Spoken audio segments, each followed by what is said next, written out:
Hi everyone, it's Catherine here today. Thanks for joining me on my channel. I'm joining in the Scraptember fun with Laura Alberts and the Scrappy sisters, Jess and Katie. They are creating a layout and video every day for the month of September using a different prompt. And today I'm joining them for day 27 with the prompt being books and reading. Crafty Meggie is also creating for this prompt, so I'll be sure to leave all their links in the description box below. So, surprise, surprise, as you can see, I'm working with a cut file. This cut file is from Confessions of a Paper Addict, and it's called I Heart Reading. And I'm backing it with papers from both the 12x12 and 6x6 paper pads from My Favourite Story collection by Pink Fresh Studio. I've also pulled out these two cut apart pieces, you can see. They say read more books from the Let's Stay Home collection, also by Pink Fresh Studio. As the photo I'm scrapbooking today is a photo of my bookshelf. I wanted to be able to document and record my goal of reading more books during this second lockdown here in Melbourne, where I live. I've also joined the book club with my work to help encourage me to achieve my reading goal. So I wanted to be able to document that. I don't make you watch this whole process of me backing the cut file, but I did want to give you a sense of how I do it. So depending on the type of cut file, I use a couple of different methods. And the one I'm using right now to back this heart is to stick down a piece of paper and then go ahead and cut around the edges. But the other method I use is where I trace out the shape, cut it out, and then stick it in place, which you'll see later. So I'm using the same method though here as I did with the heart, just to stick down the piece of paper on that scallops and then go ahead and sort of trim out the excess that I have there. But while I'm doing that, I thought I'd let you know that there's a fantastic Facebook group called Scraptember that you can join, where people share their layouts for all the prompts of Scraptember. So if you want to play along, I'll leave the link in the description box below. So as you can see, I'm still going ahead and just backing that cut file. And this is where I'm using that other method, so tracing around and cutting out that piece of paper and then sticking it down. And that's really quite easy on these square sections. So as you can see, I have backed my cut file, and I'm just going through trying to work out what paper I want to use as a border and decide on this blue paper with the star constellations. It's called Beauty of Simplicity, and I'm using a white cardstock from Kaisercolour, and I've already applied some clear gesso, as I know I want to do a bit of mixed media on the background. And so I'm going ahead and I've marked out where my cut file is, and I'm using this Lindy's Magical in California Poppy Gold, and I'm applying it using the packaging technique. And now I do dry off between each layer of these colours because I don't want them to blend. Then I'm taking this Distress Oxide Spray in Faded Jeans, and I'm doing the same thing, just squishing it down with the packaging technique, drying it off a little bit with some paper towel. And the last colour I'm going to go and use is this pink, and this is an acrylic paint from Kaisercolour, and it's called Pretty Pink. And I had to water this down a little bit, and as you can see, yeah, I'm just going ahead and drying that off again. And then I'm going to take out my Liquitex acrylic ink in titanium white, and I'm using this fan brush that I got from Kmart here in Australia, and I'm just splattering that around that mixed media. And although you might not be able to see it too much, the white splatters really do help create some of that effect that I was after. And I'm using my Heidi Swapp Colour Shine in gold just to give that a bit of sparkle there. And I wanted to create a shaker pocket for within these hearts. So I'm taking a piece of packaging. This is actually a plastic pocket, and I'm gluing that down. And I'm just going to go ahead and trim around the edges of that. And then I'm going to use some foam tape and just cut some strips. And I'm going to create 3 separate sections within these hearts with the adhesive foam so I can create 3 separate shaker pockets with some sequins. Because each individual heart would have been a bit difficult to create that effect. So I'm sort of creating 3 different ones here. And this will give a good effect to have the sequins move around in those 3 separate shaker pockets. And I'm just checking that on my background again, and I'm liking how that's coming along. So I'm just going ahead and gutting out this blue paper because I wanted to be able to use the inside to be able to mat my photo to really make it pop off the page. So I've just adhered it with my tape runner and trimmed it out with my scissors. And now I'm going to go ahead and add this border paper to my mixed media. And this is how I like to add it. I use some double-sided tape and I just lay down one side and then I go ahead and remove the other 3 sides because I know I want to do some machine stitching on this layout and I don't want to get that tape on my needle. So I've pulled out my machine and I'm just using a white cotton here to create a border around the edge. And I am trying to work out what tag I want to put in this section behind the books. Firstly, I thought it looked like a book tag, so I wanted to be able to do that.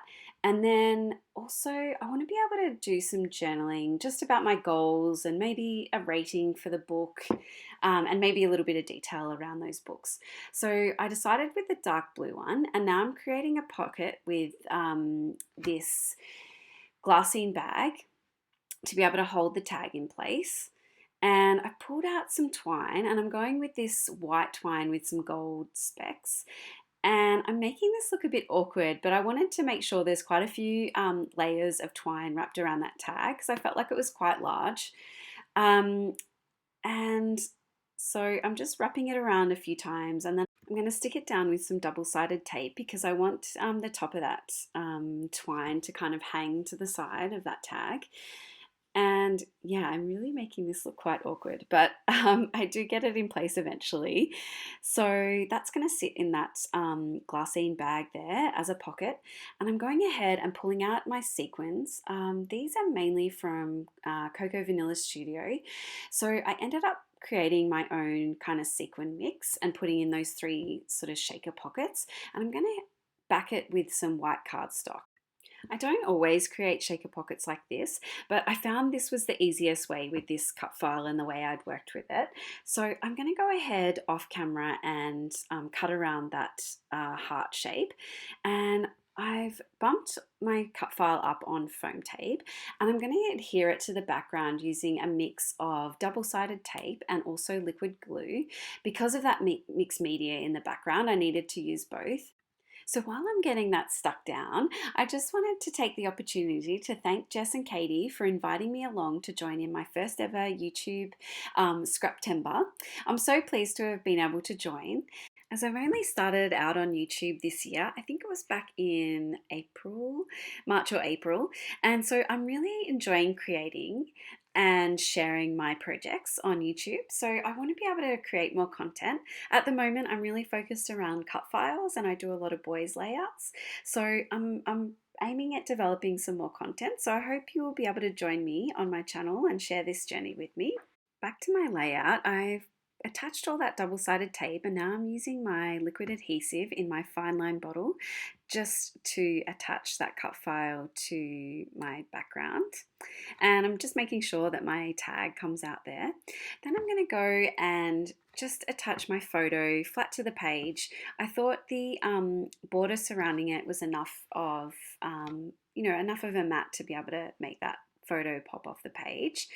And now the fun bit, I'm going ahead and pulling out all these die cut ephemera pieces from my favorite story collection, and I'm just looking at what will work, and I'm really auditioning all these different pieces to see what I can make work on this layout.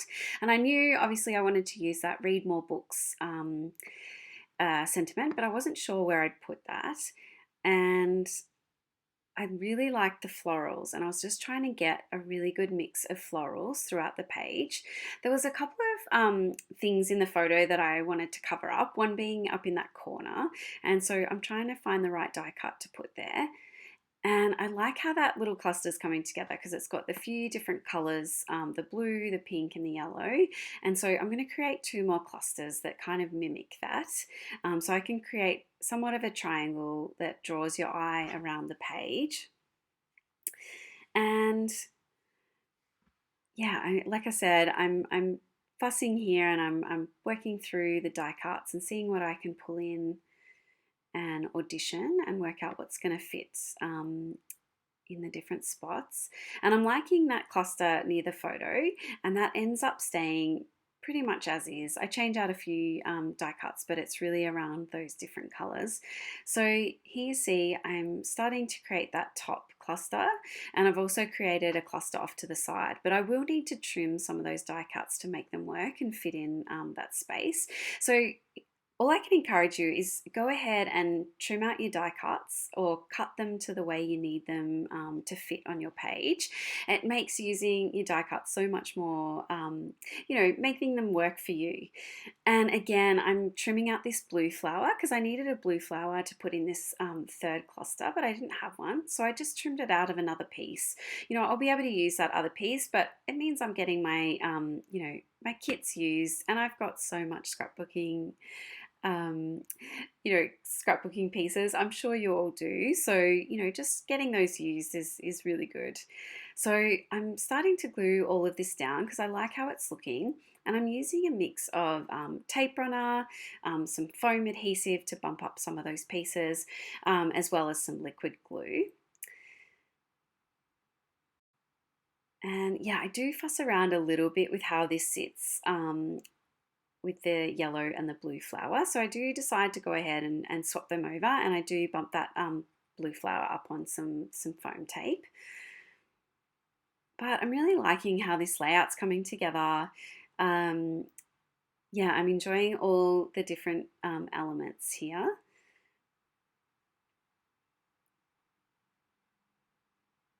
And again, I wanted to put that same twine in this little piece that'll sit across the books. And that says the perfect setting. So, I felt like that was appropriate. The perfect setting in lockdown is a good opportunity to read. And I thought I might use the sequins again around the page, but I decided to pull out these enamel dots. And so I'm using those in the 3 different clusters. I'm using a pink one, a yellow one, and the blue. And I like how that's coming together. Off camera, I've also put together the title, which is simply Book Club, and I've used the mini Puffy alpha stickers from the Everyday Musing collection. That's also from Pink Fresh Studio, and I'm just adding that to the book there as a title. And I'm going to add a couple more die cuts. So if you've stuck around this long, thank you for watching my video today, and I hope you'll join me again soon. I'll go ahead and leave you with a couple of close-up photos. Thanks again. Bye.